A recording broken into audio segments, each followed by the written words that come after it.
কালীঘাট মিলন সংঘের বিরুদ্ধে তোলাবাজির অভিযোগ। প্রাক্তন মুখ্যমন্ত্রী দুই ভাইয়ের ক্লাবের বিরুদ্ধে তোলাবাজির অভিযোগ উঠেছে। এলাকায় থাকতে দেওয়ার নামে টাকা তোলা হতো। প্রতি মাসে টাকা তুলত কালীঘাট মিলন সংঘ ক্লাব। ঝুপড়িবাসীদের থেকে টাকা তুলত কার্তিক ও অজিত বন্দ্যোপাধ্যায়ের লোকেরা। কালীঘাট মিলন সংঘের বিরুদ্ধে তোলাবাজির অভিযোগ উঠেছে। সম্পূর্ণ মিথ্যা অভিযোগ। ক্লাবের কিছু ঘরের ভাড়া নিতাম। ক্লাবের খেলাধুলোর জন্য 100 টাকা করে নেওয়া হতো। অভিযোগ উড়িয়ে দাবি কালীঘাট মিলন সংঘের প্রেসিডেন্ট অজিত বন্দ্যোপাধ্যায়।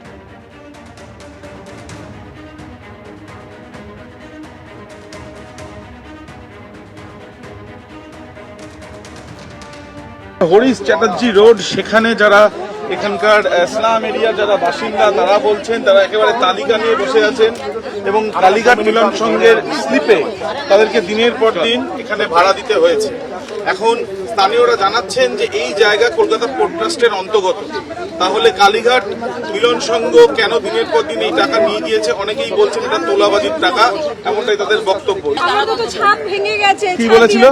তোকে মতলব ঘরে ভাড়া দেবে না, তাহলে ঘরটা তালা বন্ধ করে ঘর দিয়ে বেরিয়ে যাও, ঘরে থাকতে হবে না, এরকম ভাবে বলতো। এখন তো ছাদ পুরো ভেঙে গেছে, দুদিকে জানলা নেই, পুরো প্লাস্টারটা ভেঙে গেছে। তারপরেই আগে মাসে ফোন করে বলছে টাকা দাও, আর 1000 টাকা মাসে দিতাম। আর দেরি হলেই বলতো কি ঘরটা খালি করে দাও, তালা বন্ধ। কে বলতো এটা? এইটা ওদের লোক বলতো। ভাড়া দিয়ে থাকতে হতো? হ্যাঁ, ভাড়া। কাকে? ষষ্ঠী মেলা। দেখা বন্দ্যোপাধ্যায় কে? ষষ্ঠী ব্যানার্জিকে ভাড়া দিই। আচ্ছা, ওনাকে কত টাকা করে ভাড়া দিতেন এই ঘরের জন্য? 100 টাকা করে ভাড়া নেই।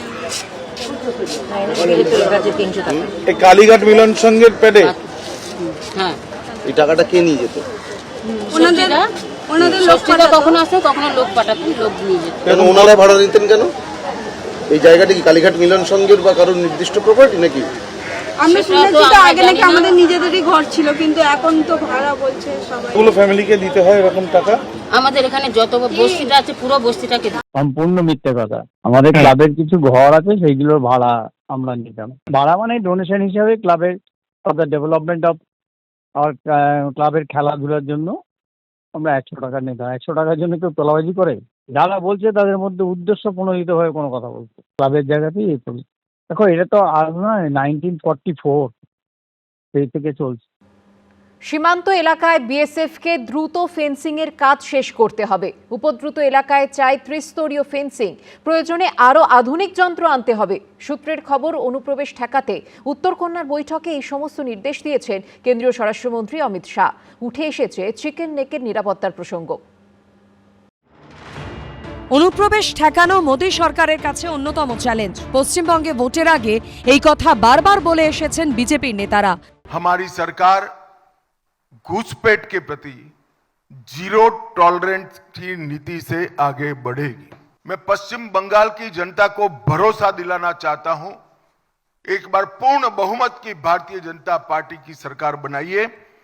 हम डिटेक्ट, डिलीट और डिपोर्ट ये पॉलिसी के तहत चुन चुन कर एक एक घुसपैठियों को बंगाल के बाहर निकालने का काम करेंगे। আর পশ্চিমবঙ্গে বিজেপি সরকার ক্ষমতায় আসতেই এবার রাজ্যে এসে সীমান্তবর্তী নানান সমস্যা নিয়ে বৈঠক করলেন কেন্দ্রীয় স্বরাষ্ট্রমন্ত্রী অমিত শাহ। সেখানে চিকেন স্নেকের পাশাপাশি আলোচনা হলো ত্রিস্তরীয় ফেন্সিং নিয়েও। চিকেন স্নেক বা শিলিগুড়ি করিডোরের ওপর সবসময় নজর থাকে চীনের। আবার বাংলাদেশে মোহাম্মদ ইউনূসের নেতৃত্বে যখন কট্টর ভারত বিরোধিতা শুরু হয়, তখন ছাত্র নেতা থেকে শুরু করে কট্টরপন্থী নেতাদের মুখে শোনা গেছে চিকেন স্নেককে আলাদা করার হুমকি। আমরা 7 সিস্টারকে বলে দেব, চায়নাকে বলে দেব, চিকেন নেক বন্ধ করে দাও। ফলে স্বাভাবিকভাবেই চিকেন স্নেকের নিরাপত্তা বাড়ানোর দিকেও নজর দিতে হয়েছে মোদী সরকারকে। এদিন উত্তরকন্যার বৈঠকে যে বিষয়টি বিশেষভাবে গুরুত্ব দেওয়া হয়। সূত্রের খবর, চিকেন স্নেককে কেন্দ্র করে পরিকাঠামো বাড়াতে অতিরিক্ত জমির প্রয়োজন জানিয়েছে এসএসবি আইটিবিপি। পশ্চিমবঙ্গে বাড়তে পারে সেনা ছাউনির সংখ্যা, সেই ইঙ্গিতও দেওয়া হয়েছে এই বৈঠকে। ভারতবর্ষের চিকেন নেক নিয়ে অবাঞ্ছিত হুঁশিয়ারি কটাক্ষ উড়ে এসেছে প্রায়শই। তাই চিকেন নেক নিয়ে বাড়তি সতর্কতা। চিকেন নেকের সুরক্ষা জাতীয় নিরাপত্তার জন্য প্রয়োজন।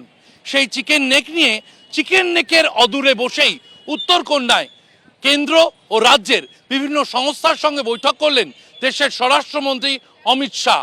চিকেন নেকের ক্ষেত্রে এসএসবি এবং আইটিবিপি তারা জমি চাইছেন। এখন এই চিকেন নেক এটা বরাবরই একটা খুব সেন্সিটিভ লোকেশন, সরু জায়গাটা, কিন্তু কারোর হিম্মত হয়নি এটাকে কেটে দাও। এয়ারফোর্স এটা খুব লিডিং রোল এখানে প্লে করবে, যে বাগডোগরা থেকে হোক, এই সব জায়গা থেকে যে এয়ার ফরমেশন আমাদের আছে সেটা বড়ভাবে এই জায়গাটাকে সার্ভেলেন্সে রাখবে। উত্তরকন্যায় অমিত শাহর সঙ্গে বৈঠকে মুখ্যমন্ত্রী শুভেন্দু অধিকারী ছাড়াও উপস্থিত ছিলেন বিএসএফ এবং এনআইএ ডিজি, রাজ্যের মুখ্য সচিব, স্বরাষ্ট্র সচিব, আইজি উত্তরবঙ্গ এবং অন্যান্যরা। ক্ষমতায় এসে ইতিমধ্যেই সীমান্তে কাঁটাতার বসানোর জন্য বিএসএফকে বিপুল পরিমাণ জমি হস্তান্তর করেছে বিজেপি সরকার। সেই ফেন্সিংয়ের কাজ যাতে দ্রুত শেষ করা যায়, এদিনের বৈঠকে সেই বিষয়ের উপরই জোর দেওয়া হয়েছে। সূত্রের খবর, সেই বৈঠকে অবৈধ অনুপ্রবেশকারীদের বিষয়ে জিরো টলারেন্স নীতির কথা বলেছেন অমিত শাহ। কেন্দ্রীয় স্বরাষ্ট্রমন্ত্রীর নির্দেশ, সীমান্ত এলাকায় বিএসএফকে দ্রুত ফেন্সিংয়ের কাজ শেষ করতে হবে। এর জন্য প্রয়োজনে আরও আধুনিক যন্ত্র আনতে হবে। উপদ্রুত এলাকায় চাই ত্রিস্তরীয় ফেন্সিং। অবৈধভাবে যারা অনুপ্রবেশ করেছেন তাদের চিহ্নিত করতে হবে, তাদেরকে চিহ্নিত করে অবিলম্বে ফেরত পাঠাতে হবে। সীমান্তবর্তী এলাকায় কোনো অবৈধ জমায়েত দেখলে পুলিশ এবং বিএসএফ যৌথভাবে সেই অবৈধ জমায়েত সরাবে। যে অনুপ্রবেশকারীরা গত কয়েক মাস ধরে, কয়েক বছর ধরে এই পশ্চিমবঙ্গে রয়েছেন, তাদের ক্ষেত্রে ডিটেক্ট অ্যান্ড ডিপোর্ট নীতি কার্যকর করতে হবে এবং সেক্ষেত্রে সীমান্তবর্তী এলাকায় স্থানীয় মানুষের সঙ্গে, স্থানীয় প্রশাসনের সঙ্গে নিরবিচ্ছিন্ন সম্পর্ক গড়ে তুলতে হবে বিএসএফ, এসএসবিকে। এমনটাই জানিয়ে দিলেন কেন্দ্রীয় স্বরাষ্ট্রমন্ত্রী অমিত শাহ। এখানে ডিফেন্স নিয়ে কোনো কাজ হবে না, অফেন্সিভ ফরমেশন আমাদের। Offensive defence is the best defence. তো একটা বড়োভাবে রিহ্যাবিলিটেশন করা দরকার। আমাদের ডেমোগ্রাফিটা ওখানে দেখা উচিত এবং আমাদেরকে সেইভাবে একটা রিহ্যাবিলিটেশন করা দরকার, যেখানে আমরা আমাদের যাদের উপরে আমরা ভরসা করি তাদেরকে যেন ওখানে ডিপ্লয় করা হয়। উত্তরকন্যায় বৈঠকের পাশাপাশি এদিন ফুলবাড়ির জুমাগাছে বিএসএফ এর উত্তরবঙ্গ ফ্রন্টিয়ারের ক্যাম্পে যান কেন্দ্রীয় স্বরাষ্ট্রমন্ত্রী। সেই ছবি সোশ্যাল মিডিয়ায় পোস্ট করে অমিত শাহ লিখেছেন, শিলিগুড়ি করিডর যা পূর্ববর্তী সরকারগুলোর আমলে অনুপ্রবেশের করিডরে পরিণত হয়েছিল, এখন একটি সুরক্ষিত সীমান্তের সমার্থক হয়ে উঠছে। মোদী সরকার শুধু সীমান্তে ওয়াচ টাওয়ারের সংখ্যাই বাড়ায়নি, বরং সেগুলিকে অত্যাধুনিক প্রযুক্তিতে সজ্জিত করে সীমান্ত নিরাপত্তাকে আরও শক্তিশালী এবং দুর্ভেদ্য করে তুলেছে। সীমান্তবর্তী সমস্যা নিয়ে আলোচনার পাশাপাশি এদিন রাজ্যে বিএনএসএ প্রয়োগ এবং গুন্ডা দমন আইনের বাস্তবায়ন নিয়েও বৈঠক করেন অমিত শাহ। শিবাশিস মৌলিক, হিন্দোল দে ও সুদীপ্ত আচার্য রিপোর্ট, এবিপি আনন্দ। আপনার আমার দান করা রক্ত মোটা টাকায় পাচার হচ্ছে ভিন রাজ্যে। স্বাস্থ্য দপ্তরে তদন্তে উঠে এলো চাঞ্চল্যকর তথ্য। একটি ব্লাড ব্যাংকে আপাতত কাজ বন্ধ রাখার নির্দেশ দেওয়া হয়েছে। বেআইনি রক্ত কারবারের সঙ্গে জড়িত ব্লাড ব্যাংকগুলির লাইসেন্স পাকাপাকিভাবে বাতিল করার সুপারিশ করে স্বাস্থ্যমন্ত্রীর কাছে ফাইল পাঠিয়েছে তদন্ত কমিটি। রক্তের স্টক মেলাতে গিয়ে চোখ কপালে উঠেছে স্বাস্থ্যকর্তাদের। ভিন রাজ্যে 4,15,00,000 টাকার বিক্রি করা হয়েছে এফএফপি বা ফ্রেশ ফ্রোজেন প্লাজমা। সরকারকে অন্ধকারে রেখে বেসরকারি ব্লাড ব্যাংক থেকে কোটি কোটি টাকায় ভিন রাজ্যে পাচার হয়ে যাচ্ছে রক্ত এবং প্লাজমা। স্বাস্থ্য দপ্তরের তদন্তে উঠে এলো এমনই চাঞ্চল্যকর তথ্য। অথচ প্রয়োজনের সময় জীবনদায়ী রক্ত পাচ্ছেন না রোগীরা। সরকারি হোক বা বেসরকারি, ব্লাড ব্যাংকে গেলেই শোনা যাচ্ছে একটাই কথা, ডোনার আনলে তবেই মিলবে রক্ত। ব্লাড ব্যাংকে কি বললো আপনাদের? রক্তদাতা পাঠান লেখা আছে এখানে। তা কেন, মানে কারণ কিছু বলছে? কারণ কিছু বলেনি আমাদেরকে, খালি স্ট্যাম্প মেরে দিয়েছে, এটাই বাস। আপনার কি খুব রেয়ার কোনো গ্রুপের রক্ত দরকার? না, এ পজিটিভ। লিভারের পাশে ইনফেকশন হয়েছে, ওই ইনফেকশনের জন্য আমি শ্রীরামপুর ওয়ালসে ভর্তি ছিল, ওখান থেকে এইখানে রেফার করেছে। ভেতরে গেলাম, গিয়ে বললো আপনার এতে হবে না, আপনার ডোনার লাগবে, কার্ডে হবে না। আমার ক্রেডিট কার্ড, আমার তো ব্লাড দরকার। তো এখন বর্তমানে ডাক্তারবাবু একটা বলেছে, হাসপাতাল বলছে কার্ডে হবে না, ডোনার আনতে হবে, তাহলে হবে। স্বাস্থ্য দপ্তর সূত্রে খবর, রক্ত পাচারের এই বেআইনি কারবারে শামিল রাজ্যের অন্তত 7টি বেসরকারি ব্লাড ব্যাংক। তার মধ্যে 4টি বেসরকারি ব্লাড ব্যাংকের বেআইনি রক্ত ব্যবসার যাবতীয় নথি বাজেয়াপ্ত করা হয়েছে। স্বাস্থ্য দপ্তর সূত্রে খবর, গত 23শে জুন দক্ষিণ কলকাতার পদ্মপুকুরের হেলথ পয়েন্ট ব্লাড ব্যাংকের রক্তের স্টক মেলাতে গিয়েই প্রথম নজরে আসে এই অনিয়ম। দেখা যায় শুধুমাত্র চলতি বছরের প্রথম 6 মাসেই ভিন রাজ্যে বিভিন্ন ব্লাড ব্যাংকে প্রায় 6 কোটি টাকার লোহিত কণিকা এবং প্লাজমা বিক্রি করেছে দক্ষিণ কলকাতার এই ব্লাড ব্যাংক। এর মধ্যে পিআরবিসি অর্থাৎ লোহিত রক্তকণিকা বিক্রি হয়েছে 22,314 ইউনিট বা 7,800 লিটার, যার বিক্রয় মূল্য 1,68,95,700 টাকা। এছাড়াও 3টি বহুজাতিক সংস্থাকে 4,15,18,623 টাকায় বিক্রি করা হয়েছে 31,190 ইউনিট বা 6,300 litre plasma. Health point blood ব্যাংককে আপাতত কাজ বন্ধ রাখার নির্দেশ দেওয়া হয়েছে। বাকিদের বিরুদ্ধেও ধাপে ধাপে ব্যবস্থা নেওয়া হবে বলেই খবর স্বাস্থ্য ভবন সূত্রে। পাচার না, এটা আপনি যেটা বলছেন পাচার, এটা পাচার না, এটা সব ব্লাড ব্যাংকই করে, বুঝতে পেরেছেন? একা আমি নই, যত প্রাইভেট ব্লাড ব্যাংক আছে সবাই করে, কিন্তু কি হয়েছে না হয়েছে সেটা আমি আপনাকে বলতে পারবো না। সেটা আপনি স্বাস্থ্য দপ্তরে গিয়ে জানুন। হ্যাঁ, সেটা তাহলে বলেছে, তাহলে আপনি ওখানে আমার এখানে কি করতে এসছেন? কোনো নোটিশ, কোনো চিঠি কিচ্ছু আসেনি, ক্যাম্প বন্ধ, এটা এইটুকুই জানি। সূত্রের খবর, প্লাজমা বিক্রি হয়েছে হায়দ্রাবাদ এবং মুম্বাইতে, লোহিত রক্তকণিকা বিক্রি হয়েছে বিহারের পাটনা, নওয়াদা, সিওয়ান, মুজফ্ফরপুর, বেগুসরাই, মতিহারি, উত্তরপ্রদেশের বারাণসী, বলরামপুর এবং ঝাড়খণ্ডের বেসরকারি ব্লাড ব্যাংকে। তো একটা বড় অংশ হচ্ছে প্লাজমাটা বিক্রির একটা সাংঘাতিক, এটা জাস্ট গত 3-4 বছর হয়েছে, আগে ছিল না টেকনোলজিটা, তারপরে অ্যাকচুয়ালি ব্যাঙের ছাতার মতো এগুলো এসেছে। দ্বিতীয়ত হচ্ছে বাকি যে পিআরবিসি বাড়তি যেটা হয়ে যাচ্ছে, সেটাকেও আমাদের সন্দেহ ছিল যে অন্য রাজ্যেও যেতে পারে, এবং সেইটা আমরা এখনও পুরোটা করতে পারিনি। আস্তে আস্তে আমরা এগোচ্ছি। আমাদের খুব ভালো টিম, 3-4 জন যারা অত্যন্ত অল্প বয়স্ক কিন্তু কমিউনিটি মেডিসিন এমডি বা অন্য উচ্চ শিক্ষিত, এরা খুব নিখুঁতভাবে চুলচেরা বিচার করছে। আমরা বুঝতে পারছি যে প্রয়োজনীয় তুলনায় অনেক রক্ত সেটা বাইরে গিয়েছে। স্বাস্থ্য দপ্তরের দাবি, রক্তের ব্লাড ট্রান্সফার বা একসঙ্গে বিপুল পরিমাণ রক্ত সরবরাহের ক্ষেত্রে কেন্দ্রীয় স্বাস্থ্য মন্ত্রকের সুনির্দিষ্ট গাইডলাইন রয়েছে। এই গাইডলাইনে বলা হয়েছে, এক রাজ্য থেকে অন্য রাজ্যে রক্ত এবং রক্তের উপাদান বাল্ক ট্রান্সফার করতে হলে নিয়ামক সংস্থা এসবিটিসি এবং এনবিটিসির অনুমতি নিতে হবে।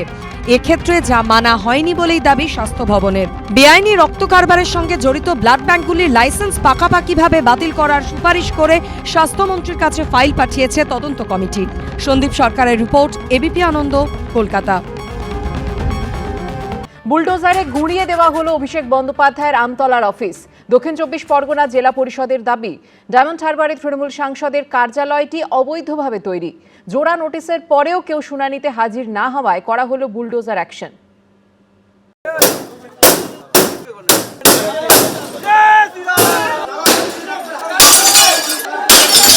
বিপদ তরণের দিনে বিপদের খাঁটিটাকে উপড়ে দেওয়া হবে। আমরা তৈরি হতো শাহজাহান, জাহাঙ্গীর, যারা অবৈধ একটা সন্তান তৈরি করেছিল এই পশ্চিমবাংলা জুড়ে রাজত্ব করার জন্য। শনিবারের বারবেলায় অভিষেক বন্দ্যোপাধ্যায়ের অফিসে চলল বুলডোজার। 3টি জেসিবি দিয়ে ডায়মন্ড হারবারে তৃণমূল সাংসদের কার্যালয়ের এক একটি অংশ ভেঙে গুঁড়িয়ে দেওয়া হলো।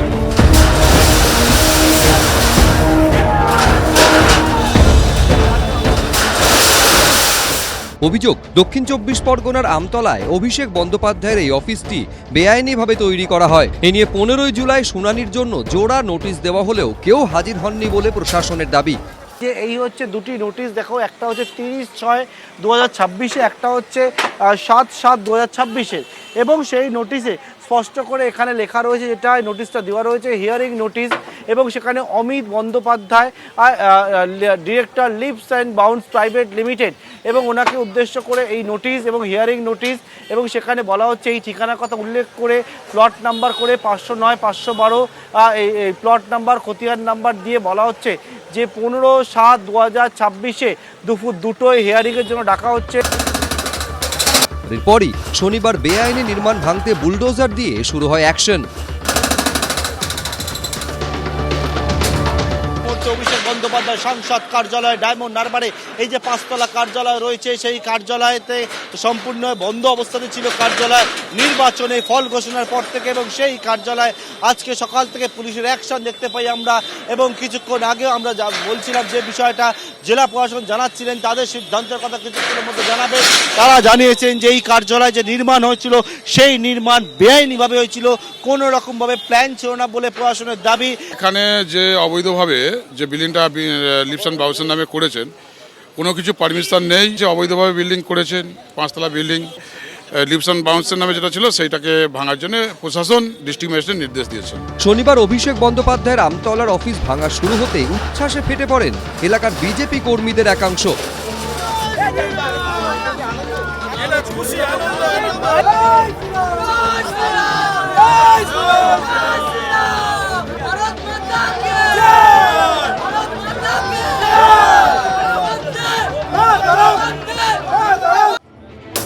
কেউ কেউ আবার অভিষেক বন্দ্যোপাধ্যায়ের কার্যালয়ে ঢুকে ভাঙচুর শুরু করেন।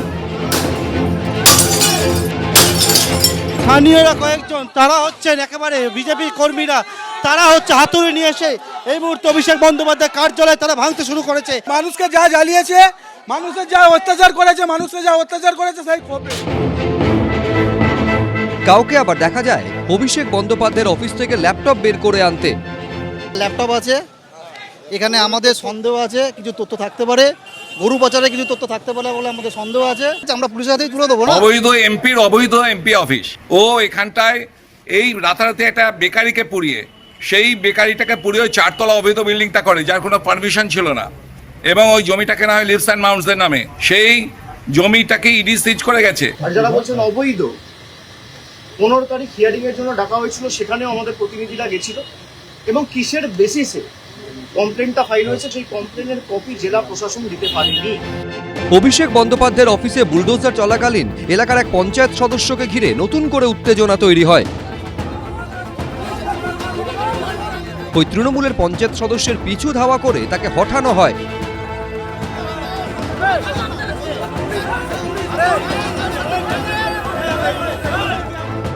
এর আগে বেআইনি নির্মাণের অভিযোগে অভিষেক বন্দ্যোপাধ্যায়ের কোম্পানি ও আত্মীয় স্বজনকে কলকাতা পুরসভার বিল্ডিং বিভাগের তরফে পাঠানো হয় 17টি নোটিশ। সম্পত্তির চরিত্র বদলের অভিযোগে কালীঘাট রোডের একটি সম্পত্তিতেও নোটিশ দেয় পুরসভার অ্যাসেসমেন্ট বিভাগ। এবার সেই একই বেআইনি নির্মাণের অভিযোগে ভাঙা হলো অভিষেক বন্দ্যোপাধ্যায়ের সাংসদ কার্যালয়। পার্থপ্রতিম ঘোষ, এবিপি আনন্দ।